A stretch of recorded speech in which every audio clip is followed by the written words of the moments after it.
చాలా మంది అనుకుంటా ఉన్నారు దీని గురించి ఏదన్నా ఆశిస్తాడు ఎమ్మెల్యే అని. ఒక్క రూపాయి కూడా ఆశించే పరిస్థితి లేదు. అది బాగా గమనించుకోవాలి. ఎందుకంటే 240 కోట్లు 100% ఇట్లా లెక్కేసేవాళ్ళు చాలామంది ఉంటారు. దయచేసి అవన్నీ లెక్కలు వేసుకోవద్దండి. ఎందుకంటే నాకు పని కావాలా, అంతేగాని మేము కాంట్రాక్ట్ కూడా ఏం చెప్పినానో మీరు కనుక్కోండి.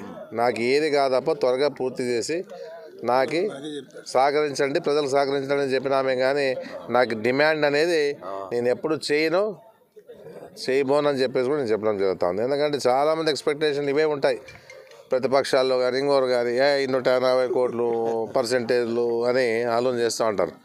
అవన్నీ కూడా అవన్నీ ఆలోచన చేసుకోవద్దండి. నాకు ఎలాంటి దీని నుంచి పూర్తి చేస్తే నాకు ప్రజల సహకారం ఉంటుందని చెప్పేసి ఆలోచన చెప్తాను. మీ సహకారం ఉంటే చాలు. ఇది ఇచ్చే పర్సెంటేజ్ మీ పర్సెంటేజ్ మాకు పెరిగితే చాలు అని చెప్పేసి ప్రజల పర్సెంటేజ్ పెరగాలి, అంతే మా కోరిక అని చెప్పేసి కూడా నేను చెప్పడం జరుగుతూ ఉంది. ఏదున్నా కూడా మీ అందరి సహకారం, అంటే ఎవరెవరైతే ల్యాండ్ ఇచ్చినారో సైట్లు ఇచ్చినారో వాళ్ళు మంచి చేయాలి భగవంతుడు అని చెప్పేసి నేను కోరుకుంటాను.